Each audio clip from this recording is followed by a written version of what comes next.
Well, it's Chris and Robbie, delighted to be joined by a man who will be familiar to many of you. Former Chelsea, Portsmouth, West Ham, Israel, Ghana, Partizan, Belgrade. Have I missed anyone, Avram, from that roll call? Yes, Thailand. India.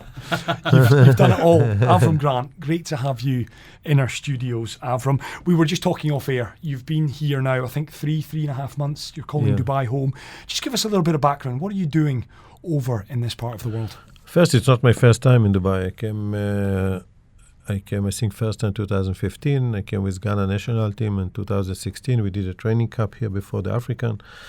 I'm very familiar, if I may say, with this place. But this time, it's different. First, as an Israeli, it was a peace agreement, so it's good to come, As a friend. As a friend. I was friend of them before, and they was friend of mine. But there is it's always good when there is a peace agreement between people, between nations, or whatever. And it's a good agreement.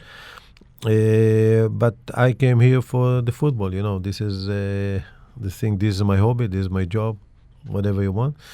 And they asked me here to help to the Minister of Sport, Council of Sport, about how to program the football. They have some ideas about promoting players and to make them professional.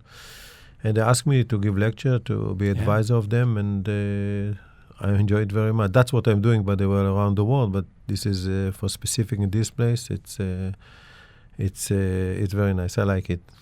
I've lived here for 15 years, and I would say that peace agreement is probably the most historic kind of diplomatic progress that has been made in this country, and obviously between both countries in the time that I've been here. Quite a significant new step in a new relationship. What did you know about the Football League here, Avram, and the kind of football in the UAE, and what's been your impression of it in what you've seen so far?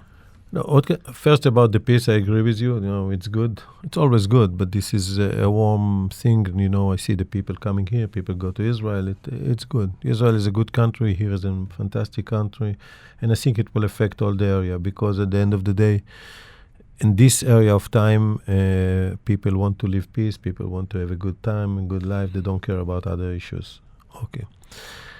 And it's connecting to the other thing that there is not, I don't think there is area like football that can unite people. So in every country in the world, and even here, you see a team. Yes, I gave lecture 2 days ago, and there is players from 6-7 countries. When I was in England, for more than 10 countries. So football can unite people, and you can learn a lot from the football. About the league here, yes, I was watching few games here. I was watching before, I'm watching now because I'm watching football all over the world. It's my hobby. And I think there is a good base here, When you say good base, Dia Saba, an Israeli who I know is playing at Al Nassr, very good player. I've commentated on Al Nassr a few times this season. I like him a lot, technically very good, coming over, of course, from China. When you watch the players here, do you think your skill set, all of what you've achieved in your managerial career, Avram, do you think that your skill set would suit the Arabian Gulf League? Whether that be in the dugout, whether that be perhaps upstairs as a technical You mean the players? Yeah. The fit for where? Well, do you feel a fit for you with your skill set? Do you think your skill set would be a real asset to the Arabian Gulf League?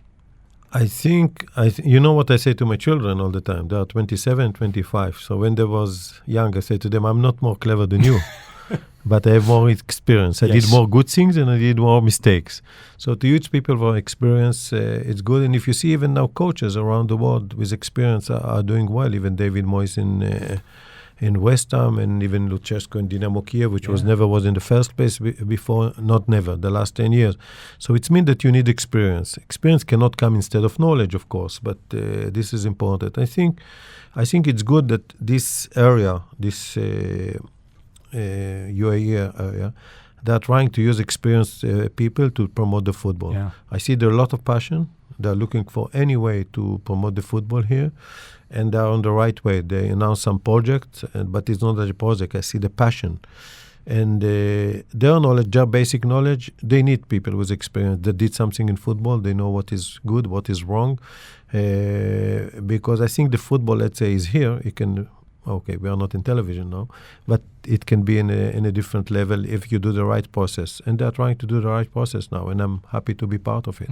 And what would you see if you could kind of curate your perfect role out here? Do you continue to aspire to be in a dugout as a manager? Would it be a role upstairs? Would it be a more kind of diplomatic role, perhaps, or helping the growth of the league out here? In what capacity, Avram, do you think you would end up employed? Anything possible, only to avoid the word diplomatic. Not diplomatic, not political. No, but I know you meant in a good way. Look. I was coach all my life. Then when I came to England, I became a director in Portsmouth and in Chelsea. And then I became advisor in a few countries and around the world. Anything that I can use my experience and enjoy it, and there is a challenge about it, I'm open for this. When they ask me if I miss the football as a coach, of course, I like to be in the dugout. But it's more this. I miss the competition. You know, when you come to the game, it's the only place in the world that your opponent is on the same field, and you need to show that you are more clever, more strong mentally, know how to deal with problems. And it started over the week. So over the week, there was all the creativity, and that's what I did all my life, and I miss it. But to share this experience that I had, not just in England, in other places, with a place like this, for me, it's like a privilege. I think football gave me a gift, and to use this gift to help others, it's amazing. So any job can be possible, but for the moment I enjoy from what I'm doing now. Player development, that's the kind of role that you are a senior lecturer in right now, Avram. And it was interesting, I saw you posted on Instagram yesterday. John Terry straight away reposted on his Instagram. You've got a real affinity there, and Robbie and I have spoken to John, and we'll get to some of his thoughts in just a moment. I wonder with player development how that kind of area has changed. We were talking to a number of kind of former players and current players, and the way that the development of younger players now, younger players with social media, and the different kind of, I guess, temptations that perhaps are there. Is there a big difference for when you started out to today, the player development pathways? There is a difference, but as a coach, not as a coach, you need to adapt. You know, Charles Darwin say, I like his quote, he said, not the stronger survive and not the clever, only who is adapted to new situation. For example, for me, Alex Ferguson was, even when he was 70, adapted to the young generation better than the young coaches. Alex started as a dictator, and then, his famous picture that is hugging Scholes and others. So we know that football is changed. Football approach, and as you said, the media. So you need to come with the new ideas all the time and adapt the situation. There is a fact now that there is a social media. You use it, I use it. The players use it immediately that they are finishing the game. So they have an influence from others. But in every lecture, it doesn't matter, for young people, for senior teams, for business people, for politicians, I did it for doctors, for this. I start with, they ask me about football. I say, football is the only job in the world that you start. When you start because you love it. You don't think about the money. You spend money. You spend money about clothes. You spend money about this. And then you become a professional. So I said always to the players, don't use the basic. The basic is love. Yeah. It's a job that I would do it. Don't tell it to the people that need to pay me money. I would do it even for free. I would play football even for free. I would coaching even for free. I love this game a lot. But it's coming that if you spoke about the professional players, they're becoming that this is their job, so they enjoy it. Yeah. They must enjoy it. Of course, on the way, and this is one of my projects here, on the way, there is difficulties. But in life also difficulty. Don't tell me that there is one person in the world that all his life is good. So we pay attention about the mental side, how to deal with good days, with bad days. In a good days, don't think that you are God like few of the players thinking when they are 21. And when it's a bad days, it doesn't end here. I spoke yesterday with one of the most promising players in the NBA, without mentioning names.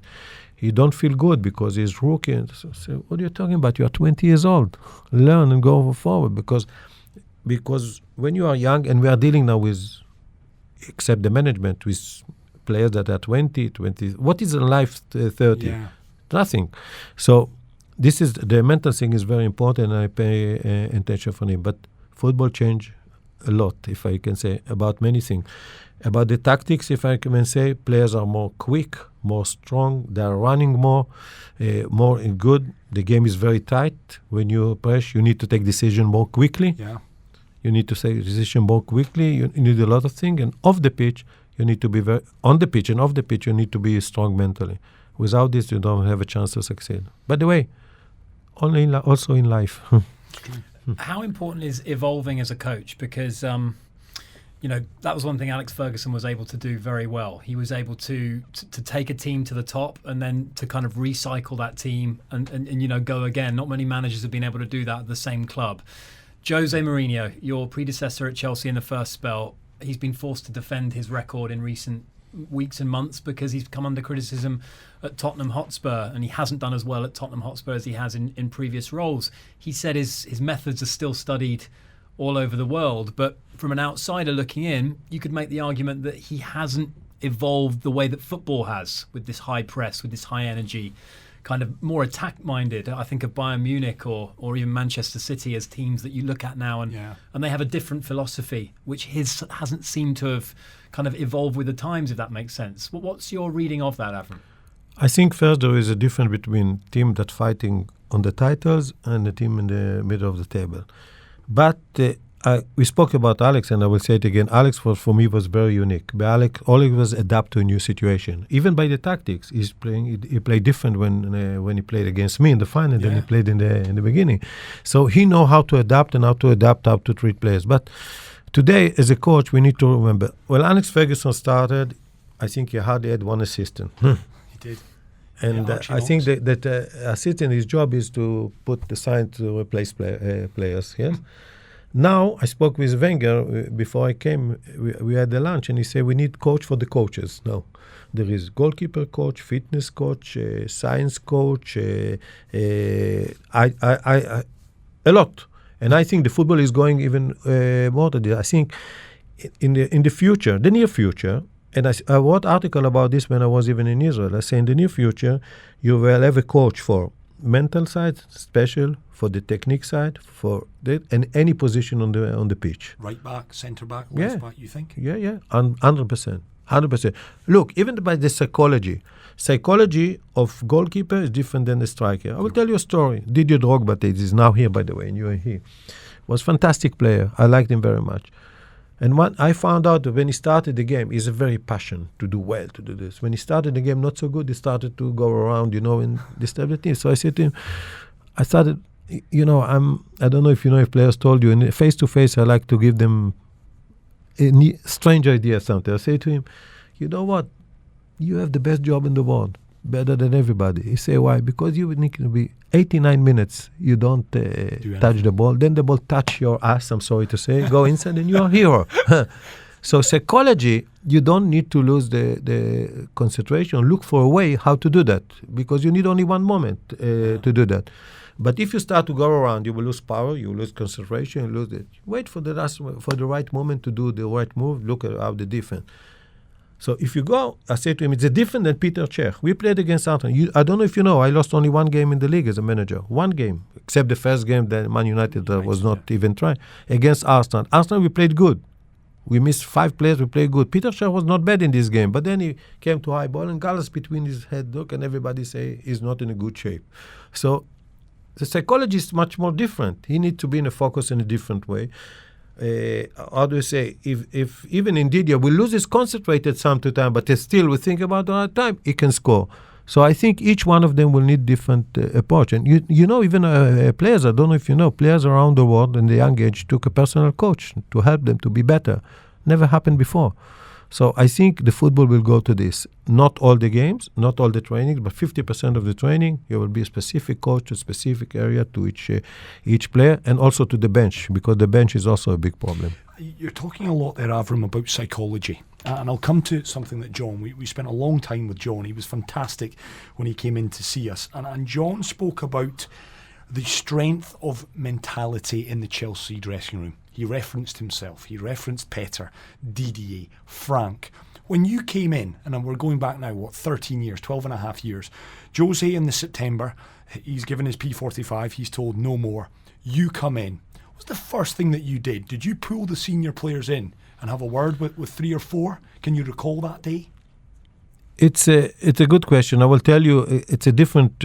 Each club is different. When I came to Chelsea, everybody will speak about strong mentality, but they didn't do well before. The games was not good, and the atmosphere was not good enough. The first thing that I did, I decided to myself that I'm renting a house now. The furniture that I like will stay. The furniture that I don't like, I will remove it and bring others. So I did two things. First thing, I called John Terry. We had a very, very nice conversation, and he asked me, what do you want me to do? I said, we are not in a good situation. I need you also pull the time together, and we don't have we don't have time. We have games every 4 days. We need to play against Fulham. We need to play against Carling Cup. And then we had against Valencia. Before I came, Chelsea drew with Rosenborg home.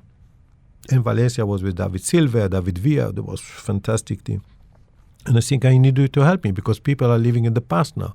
What's happened? Mourinho is not. Mourinho is there. I was busy with this. Because Mourinho is not, in those times, he was not a normal manager. He was the special one. Yeah. And it really was good. So the first thing. The second thing, I decided, as I told you, what furniture I need to change. So, and what furniture I need to leave. I asked Steve Clark to stay because he was part of the club before. And I was looking for a European coach because I wanted to change the style of the team. Not 100%. But if you remember Chelsea before I came, it was 30% of the game was long ball on Drogba. Okay, I can understand that because Drogba is a monster. You cannot compete with him. Of course. But I didn't like this game, so I decided to sign Henk ten Kate. Henk ten Kate was the coach of the first team. He was the manager of Ajax, and before he was working for years with Barca. So I think it's a message to the players because if I will tell them he's running the training, he will not play long ball because he was in Barcelona. And this message was up. So these are the first two things. And other things, we changed the fitness coach, a lot of things because I wanted a fitness coach with more touch of science about the rhythm of the game. And remember, I was speaking 2008, not now that everybody know that. And Glenn came. Glenn was a physio. And I took him. He was the coach of... all his experience was that he was the coach of the reserve team in Reading. And but remember, I was a director 3 months, so I had a lot of contact. So I knew that he's good. So I said to him, I want you to be the fitness coach and put the science together because I want to analyze the rhythm of the training and this. And I want them to be the best. And I feel that we need to manage the training differently. And he came, and I remember that after 3 days, my assistant came to me and said to me, it's a disaster. He cannot control the player. The player don't like that you burden someone that he was the coach of the reserve team of Reading. So I said to them, this is my decision, and I will not change it. I sat them down, and you said... I will not change it. He will be the goal. But him, I wanted also to choose his character. He was tough. And remember, we was in a very, very good physical condition. We play with this midfield. Everybody said that we are in the best condition of football. We're running a lot. So this is amongst them. But I did it everything. I remember that Peter Kenyon said to me one time, he said, when you came, you say you don't change anything. You change everything, he said to me. I said to him, psychology, it's not good sometimes to say change. I wanted to say to them, we will change few things. But we change a lot of things. But I must tell you, I had good players, fantastic players. And in one hand, it's not easy to control egos. In other hand, after a few nights, it was easy. Because my method, as I say I remember that Roman Abramovich said to me one time, he said to me, Mourinho was like this. I said, look, there is Mourinho, there is Wenger, there is Ferguson. Let's say we say Klopp, we have Pep. Tell me, each one of them is different. Yeah. So I will not be like them. I feel that as a coach, I'm director of a movie. By the way, my daughter started to be now director. My son is an actor. And they did the first team movie together program. But there's one. I'm director. The stars is the football players, not me. I just need to give them direction. And when they are doing well, I need to leave them. Yeah. Let them express their. So with the time, it worked very well. And we had really fantastic season. I saw that it could be a fantastic base for the future, but It's amazing. You know. How tough was it mentally, Avram? I'm just trying to put myself in your shoes here. You're following the footsteps of Mourinho, the special one. Such a turbulent and very successful time that he had in his first spell at Stamford Bridge. And then when you come in, you're met with a lot of scepticism from the media. You're met with a lot of scepticism from some of the fan base as well. I would imagine you would need incredibly thick skin to walk into that role where you've got massive egos in a dressing room and you've got to imprint your own style and kind of you got to take charge straight away and kind of and be the leader. Was that difficult? Or it was also a lot of skepticism also from the players. I know that, even they didn't speak about it. But this is part of my life all the time. I feel that always I need to prove myself. It doesn't matter if I was in a good situation in Israel or I'm in Chelsea. I always feel that I need to prove myself. And I always consider it. By the way, that's what I say in my lecture. When they ask me about the pressure, I say, what pressure is here? You need to focus on the steps that you need to do now. So I put myself at 3 targets, what I need to do by the football side. And, I have experience enough to know that it's a game of result. How I describe my role. I'm as good as my last game. If I win, I'm a hero. If I lose, I'm a zero. Yes, okay. It's not exactly, but it's more or less like this. So the only thing that you fight with this is what I said to the players, that they are not in a good condition. They said the media spoke about me. The manager said to me, I think even in Chelsea, one of the big players said to me, the board is not speaking good about me. I said, that is the board. You didn't score 4 games. What do we want to do? Who care about the board? Score 2 goals and you see the board will like you. Yeah. This is the only, not only game, but you need to give results on the pitch. And that's what I felt that I need to bring results. And I need to focus about this and not to focus about the media and understand the media. Someone came from small country and came to Chelsea. I remember that one of my friends said to me, a good friend of mine, he said, why you take a team after Mourinho? You can be the clown of the world. And many, even my friends, didn't like it sometimes. And to be honest with you, if I would sign in Chelsea 10 years before, I don't think I could manage to do it. Not just because of the knowledge about the football. I had the knowledge since I was 20. I was studying everywhere. I don't know if you know, I was with Paisley one week when nobody could go there. I met Ian Rush, by the way. You know that he's here. And I saw him. I was in the training to see. And everything. I studied the football, but it was not the knowledge. How to deal with ego. I need more experience. And I got it in the Israel national team and in top clubs in Israel. It's not the same like in England, but the principle is the same. So when I came, when you need to deal with them, for me it was a little bit more easy than for others.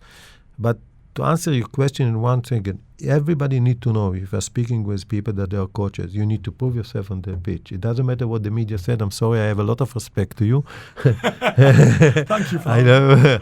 I have a lot of respect to you. It's matter what you are doing and what you need to do to bring your results. And one of the things that you need is to take the best from the players. And it's not easy because players today, remember in Chelsea it was the last year that you could put only 5 on the bench. Yeah. So 11 players, 10 international was not in the bench. Sean Phillips played for he was the starting 11 of England. He didn't play.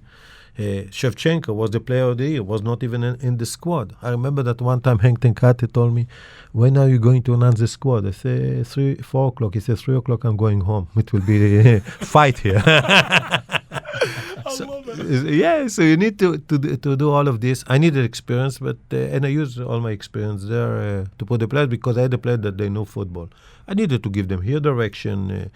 If you remember, I'm the first one that played with Lampard and Ballack together as a policy, because until then Michael Essien was there, and then Michael Essien moved to be a right back, and they did well. The reason that I did it, because I think football, at the end of the day, is to scoring goals, and Ballack and Lampard know it better than anybody. They're not quick, they're not 1 against 1, but when they come to the box, they're one of the best ever. Yeah, great insight there, Avram. Okay. And I just want to pick up on something there. And again, we come back to John.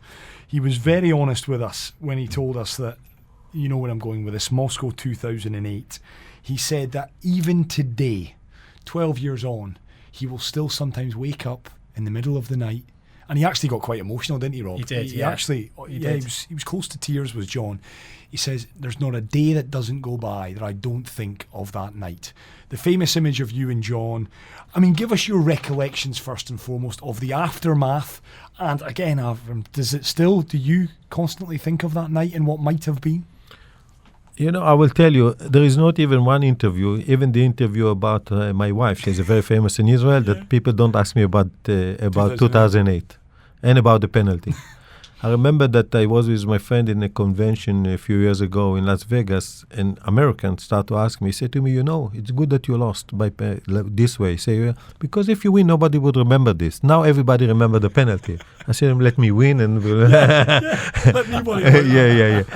But it's true because, I spoke about this a lot, and sometimes, to be honest with you, I don't want to speak about it anymore. No, not with you. It's okay. I understand. But always people take me back to this. And I will tell you even that sometimes, when every place that I came in, I came to be consulting. When I came to a new country, there is a press conference.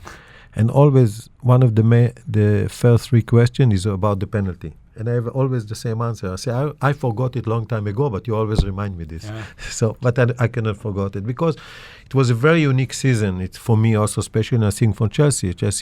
We played, first, every month we played better. And then we came to the last 1 month before we beat Arsenal. Arsenal at those time was fantastic, second place. And then we beat Liverpool. And then we beat Man United 3 games to the end and became the same points like them. So we played, and then we came to the final. It was much better than Man United, except the first 15 minutes with the bar, with the post, Lampard and Drogba, and we thought that we deserve it. And then Ronaldo missed the penalty, and before that, Didier, that need to be one of the penalties taker, got a red card. Yeah. And John, that was not supposed to be one of them, but he took responsibility as the 5th.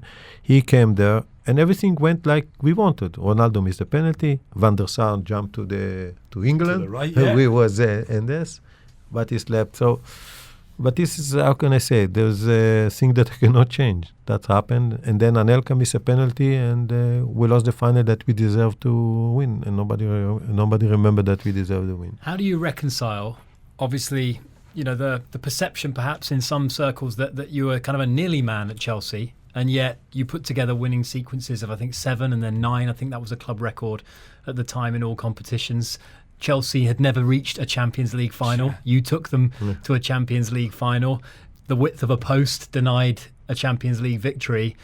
For a manager, as you just said, a results-based business, and yet you've got to somehow just digest the fact that you came within an ace of winning not just one competition, but you could have done a treble that season. I think at Chelsea, when I came, there was not identity of football. And it was to win games. The owner put a lot of, by the way, also now, the owner put a lot of money to win titles. I tried to do something through this. And I think it could be a very, very good base for the future, because I received the team in a very bad situation. People forgot it, but it was in the media. If you just look at the media, the 2 months before I came, ugly football, a bad atmosphere. So I think first I tried to solve this and play good football, good atmosphere. Everything was good, and we achieved that. We was unlucky not to win the league because the league didn't win if the percentage of points that I took as a manager was in the 6th game before I took the team, we was champions for that. And I think if the league would continue 2 more games, we could because it was the same points in Man United, but we came a lot of behind. In the Carling Cup, we lost the final because in the Carling Cup it was we did a good way. We won against Liverpool, we got 7 but we lost the final. But I think, and of course Champions League. But I think I'm very proud because it was. I believe in the process. And I think in the process that we came as Chelsea to Champions League final. We deserve to be there. We beat, and one of the symbols that we beat Liverpool in the semi-final, the same Liverpool that Chelsea. It was a very unique situation. Remember, in 4 years, two teams from the same country and the same position of Champions League semi-final are fighting. Liverpool won 2 times, and then we came And we won against Liverpool, and we won fantastic game, if you remember the game. And we came to the final, first time in the history. So I believe in this. When you come first time in the history, even if you don't win, it will be again. But from my side, I think you know my relationship with Abramovich and everything. I think it was mistake not to stop this process, because the team was on the way up. Tack, tack, tack, tack, tack. No doubt. Everybody, even criticism was not criticism, by the way, about the football, and the way up. And I saw that not disturb it. And 2 years after or 3 years after, I remember that Bayern Munich with Jupp Heynckes was fighting with Dortmund about all the titles, if you remember. Yeah. Bayern Munich lost to Dortmund the cup, lost the league, and lost on the final to Chelsea. Even there was dominate game, but who remember? There was 21 corners against 1 corner. Yeah. But from the 1 corner, Didier scored. So I thought, look at the management of Bayern Munich. If it was any other club in the world, maybe, or Chelsea or others, they would sack the coach. Yeah. Yes, we lost 3 titles, and not 2 big teams. To Dortmund, but Dortmund is not in the level of Bayern Munich, with all the respect. And to Chelsea, the worst season ever of Chelsea, 6th place in the league. So you would say, no. But they decided to stay with the coach because they thought, I spoke with Rummenigge after, he said, because we thought that he had the experience and the team played well, he said, we was unlucky. So the second year will be a little bit better. And the year after, they won the cup, they won the Champions League final, and they won the league. Yeah. I think Chelsea was in the same situation. I felt that if the team will continue like it is, with the same staff, with the same approach, with this, we will win. We will fight for everything, and I think we will win. And did you tell Roman that? No, because your Heynckes was after. Of course. But yes, I told him. What did Roman say to you? Huh? What did Roman say to you? Because he's the biggest enigma in football, probably. Because John told us he knows his football. Apparently, John did tell us that Roman knows his football. There isn't many players that Roman doesn't know. He's very intelligent when it comes to the football. I mean, is that the experience that you've had with him? No, he's an intelligent guy. He's a good guy. He's really a good guy. But I think in this case, he made a big mistake. A big mistake for Chelsea and a big mistake for him. Because don't stop something that is going very well and better and better and better.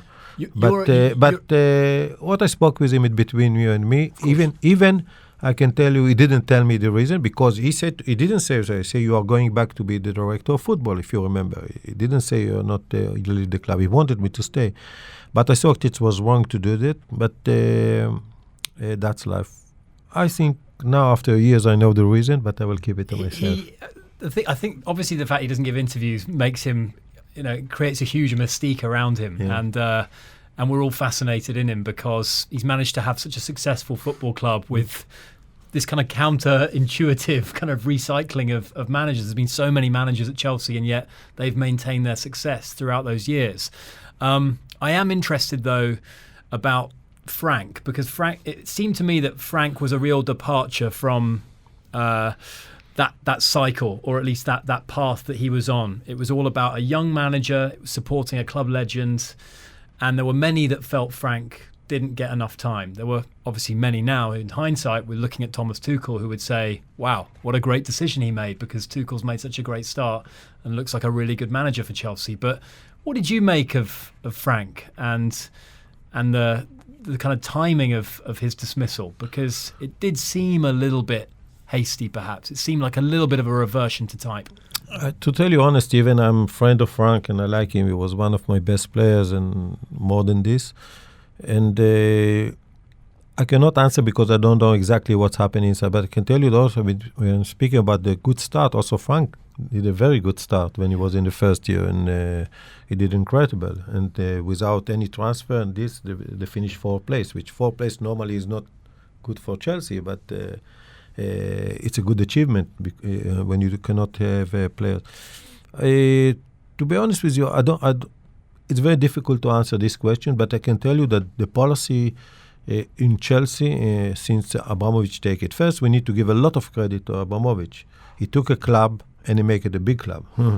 Chelsea was not a big club like today. Now it's one of the biggest in England and one of the biggest in the world as a club. And he did it, and he did it in a good way. They could achieve more, I think. I could achieve more with this investor of money and everything, but they achieve good things. About managers, I don't like this policy, but the policy is the same. You know, it's always if you follow Chelsea, you see that every manager that have 4 months not so good and the way on the team on the way down, they sack the manager, and this is thing that every manager know it before he's coming. I knew it also. I'm the only one, by the way, when the team was on the way up and this, but it's a different reason. But all the managers that was sacked, it was a manager that took 4 or 5 months or between 3 to 5 months that the team was on the way down, lost but on the way down, but football and others.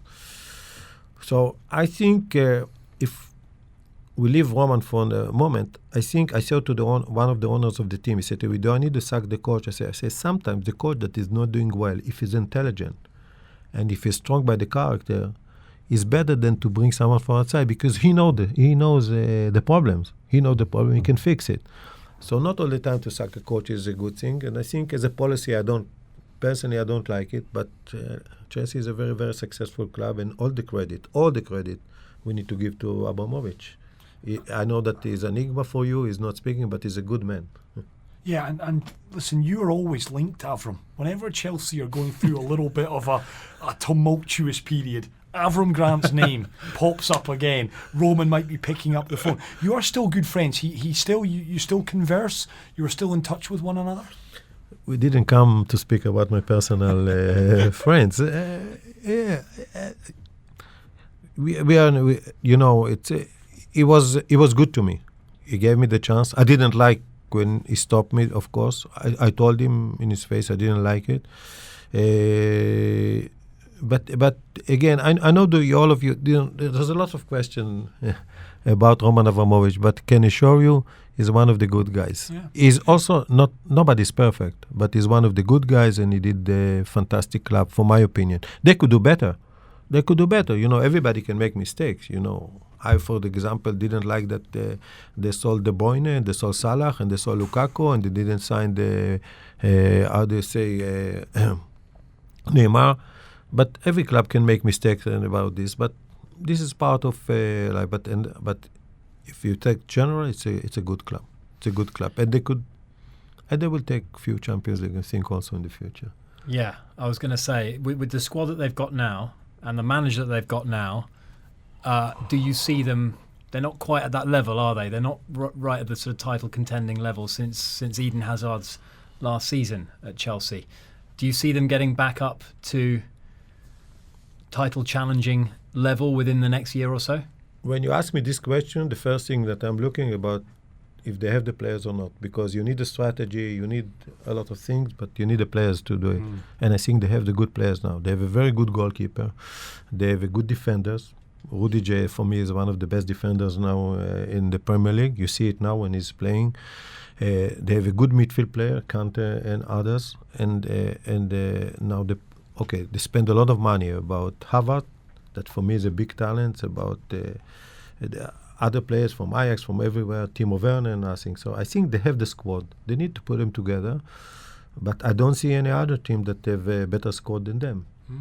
I don't see. Maybe in the attacking they have Liverpool that is not so good. You have Salah and others. But if you look at the midfield and others, I think they have the squad. That you think their squad's better than City's? Squad-wise, make a good argument. This is a good question. I don't think that City now, after David Silva left and everything, have better squad than others. I think what's happened now, they have a very good team, but a very good squad. But tell me one position that they have top player now.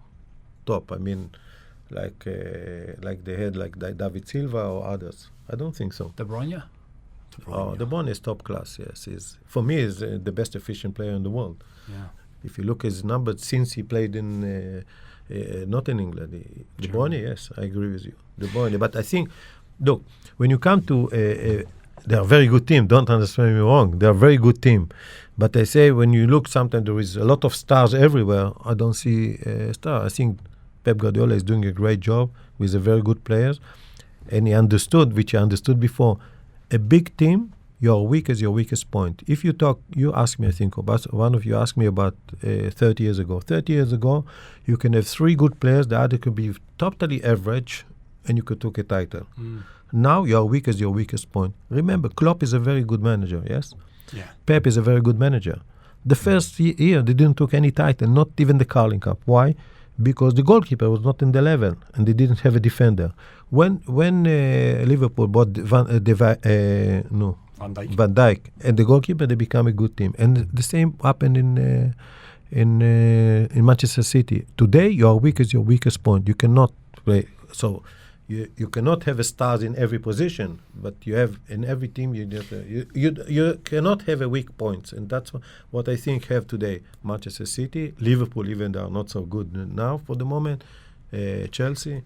It's interesting, just quickly on that, Avram, that if you look at the two major signings that have made a massive difference, Liverpool with Van Dijk, Ruben Dias with Manchester City, and yet there is still this culture, certainly in English football and also on the continent as well, of just this desire to sign attacking players. And it's a trap that Barcelona have fallen into recently, where they spent a lot of money on attacking players that haven't worked out for them. And they've had an imbalance in the team where they've never really replaced Xavi and Iniesta in midfield. Busquets obviously a lot older now. But there is that sort of desire by owners and chairman to go after like £100 million attacking forwards, when actually, you know, an astute signing of a great centre-back can win you a title. I think, if I may say, I don't give you marks, it's a very good question. And I will tell you why. Because when I came here, one of the things that we are doing now, I don't know if it's secret, but they will not angry about me, they decided to have a director of football in each team. Which I think today in the modern football is very important, because the coach has a lot of things to deal with, tactics, players, and everything. So you need director of football between the owners, that sometimes, I'm sorry to say, he came from business, so we don't know the football, and the coach, which I did, if I may say, in Portsmouth and in Chelsea. It's a very, very important role today. Why it's very important role today? Because, as you say, owners, they heard from the neighborhood that you need strikers, which is good, yes, because football, if you play without scoring goal, what is it?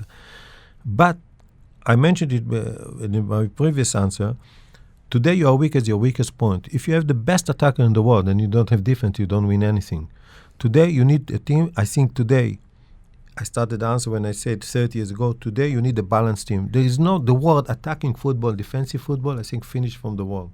I think, you spoke about Jose and everything, finish. Today you need a balanced team. Even in teams that are not so good, you need a balance. You need a good here, good here, and a good here. If you have in one area not so good, you will not win anything, and you not win even games. So what I said, the owners, let's say in Barcelona, tell me who is the guy that from the football, who is the director of football in the last 2 or 3 years? Nobody. So they need to do the decision. Look at Man United, yes? Yeah. Man United, no director of football. So the people that came from the business try to tell me if I will buy a hospital now, I will tell the doctor how to make the surgery. No, I will take the best doctor, put it in my head, I said to him, you're in charge of the doctors. And that's what you need in football. This is what Man United is not doing, and other clubs are not doing. The team in the last year that did well, the team that had a good director of football, that took a decision what to do. Yeah, Liverpool what City. To do, which players to take, which balance. Why do you think? Liverpool was great, yes. Very good coach, very good attacking, very good thinker. Until Van Dijk came, they didn't want anything. It's true. And look what's happened when he's not playing now. So you can be the best. You need the players, and the job of the director is to balance the team today, to make a team with a balance. But by the way, today also there is no great defenders in the world. But I said defending is very important, because at the end of the day, it's again winning. We are always, you interview people that did something in their life. You don't interview failures, and to do something in their life, they need it. And you gave a good example, Barcelona. They have Messi, they have this, but don't have balance. Comes back to what you said. With all the respect, and I tell you a secret, but don't tell it to anybody. When I was director and I was thinking about taking players that will be a nightmare for the other team.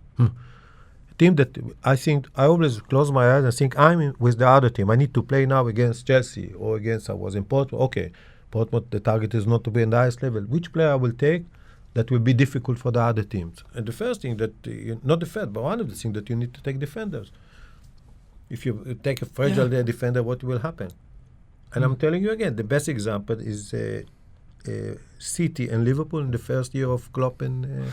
Can I ask, Avram? There's no doubt that you're a student of the game. I mean, you're a lecturer here. You are teaching. You're imparting your wisdom and your experience. But listening to you, I can also see you're hugely knowledgeable. You've gone, as you say, 30, 40 years ago. You travelled. Bob Paisley. You went and you watched and you learnt from other people.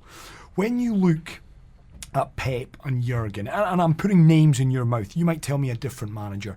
Who is a manager in world football today that you're looking at and thinking, wow, he is doing things that is psychologically top, tactically top? Who is that? Who is that person that you admire the most? It's a difficult question. I think there is a good managers now, by the way, not just in the top teams. I will tell you something that you can compare for the old days. 3 successful teams, I will tell you that for sure you remember them. One of them is Milan. Sacchi or Capello? And Milan, yes. Sacchi became the coach. And I had a negotiation with Berlusconi to take over Milan 10 years ago. And I said to him, what I admire, that how you took Sacchi. He took Sacchi from the 2nd division. He was with Parma, I think. And he said, by the way, Berlusconi always know how to choose the coaches. He took Capello when he was, I think, director of hospitality or something. He said, if he will do with my players what he did in Parma, we'll be champions in Europe. And that's what's happened. And Sacchi was good. And I met Sacchi by coincidence a few years ago, and he said to me, you did a good job. I said, what did he? I came to see your training. He was amazing, amazing coach.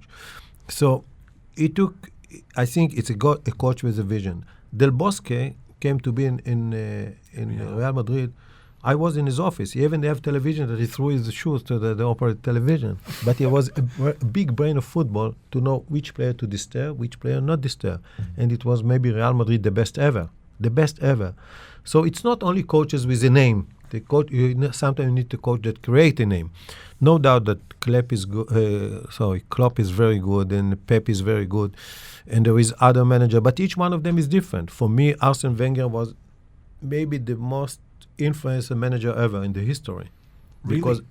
Because Alex did fantastic, but Arsene came to a team that was boring Arsenal. I don't know why they call it boring. They took few champions and changed for the team, and until now Arsenal is a symbol of a good football. Did you think 30 years ago that Arsenal would be a symbol of a good football? Nobody thought about it.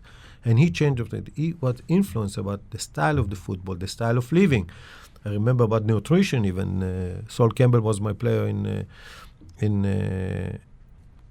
Portsmouth, and he said to me, he changed the way of thinking of everything. So he was, I think, he's the manager, one of the most influenced manager in the history, for me. Wow. That changed team completely different. So Sacchi, Del Bosque, Wenger. Sacchi, Del Bosque, Wenger. But I think also if you see now, very interesting thing. First, I like very much Nagelsmann he's fantastic and he's doing well.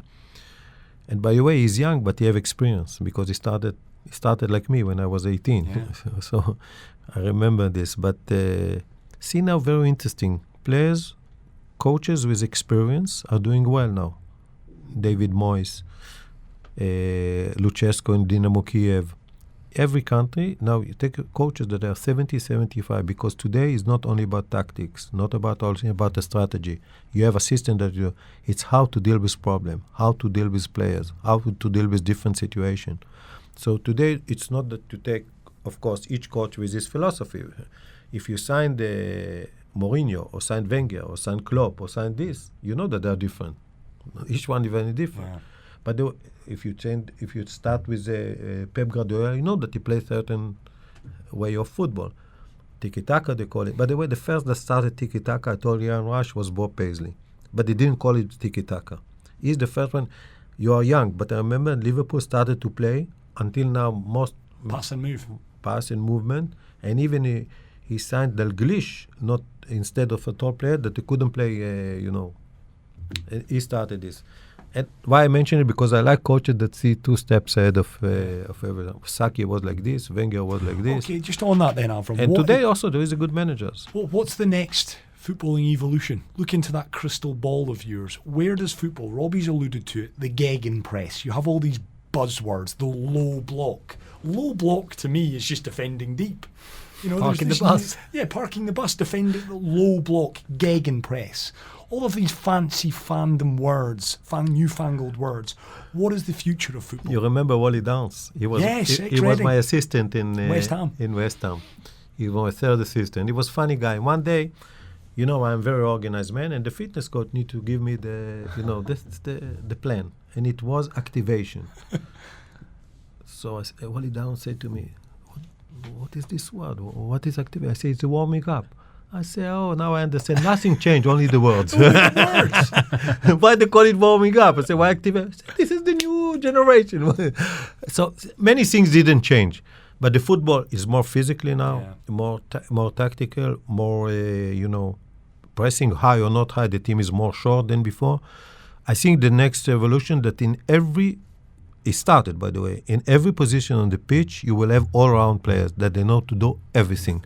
The main will be this, but I think you will see that the defender, when he will go to the midfield, he will he have a vision of the game and everything. And you see a striker, when he went deep, he will know how to defend. His main position didn't change. It will stay the same. Striker to score, defender to defend, and this. I remember that one of the coaches said to me, I have a good tactic. He said, well, I'm with blue. I said to the player, blue, pass to blue, not to the green. I said, very good tactics. Now you will win all the games. But I think the next one, it will be all-round player. In any position, you will see more and more qualities, and more qualities.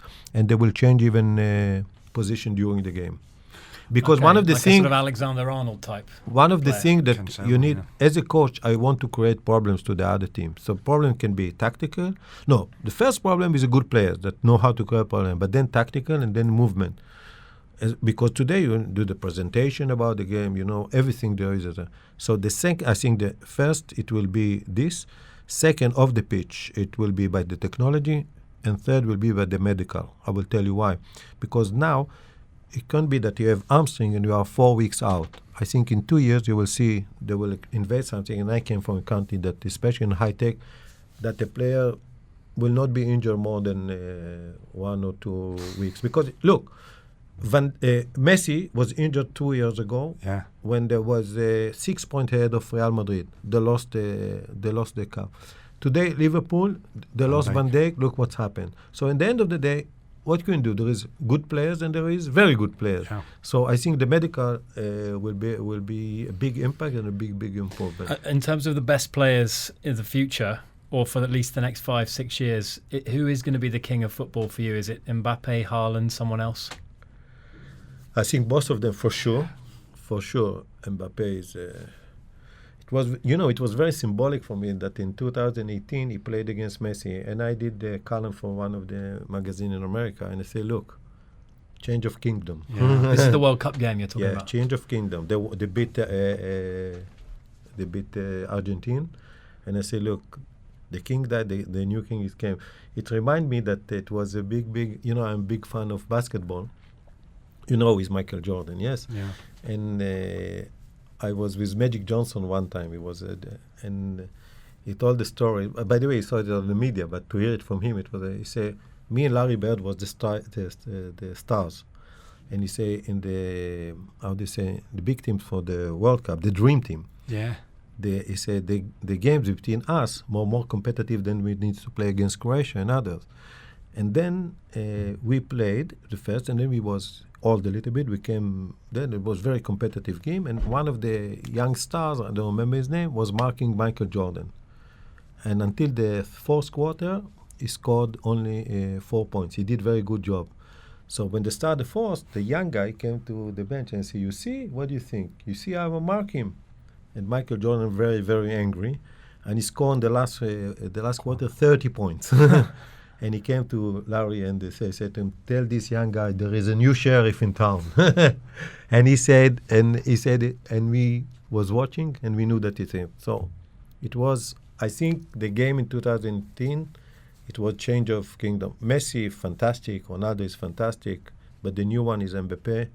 Holland, there is a very, very good young players now around the world. By the way, if you see now, the young national team of even England, fantastic players. There's a lot of good players, and you will see players that will be more all-round players.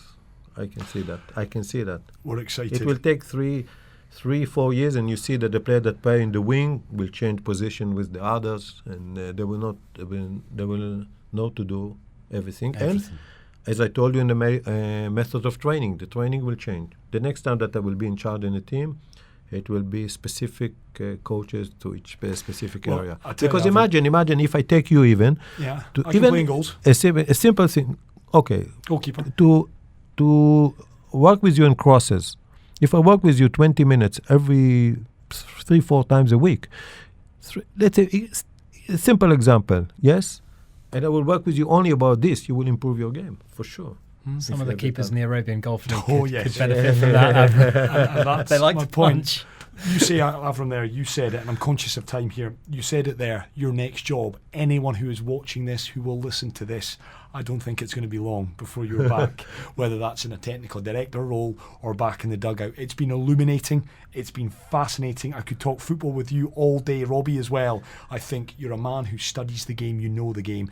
Cannot thank you enough. It's been an hour. Avram, thank you so much. Thank you. That means you enjoyed it. If you don't know that it was an hour, it means that you I enjoyed it very much. Let's continue. Thank you. We might get in trouble with our colleagues if we do. But Avram, brilliant. Thank Thank you. you so much. Yeah, Avram Grant, great. we wish you the best of luck in your future. Thank you. Join the conversation on Dubai Eye 103.8.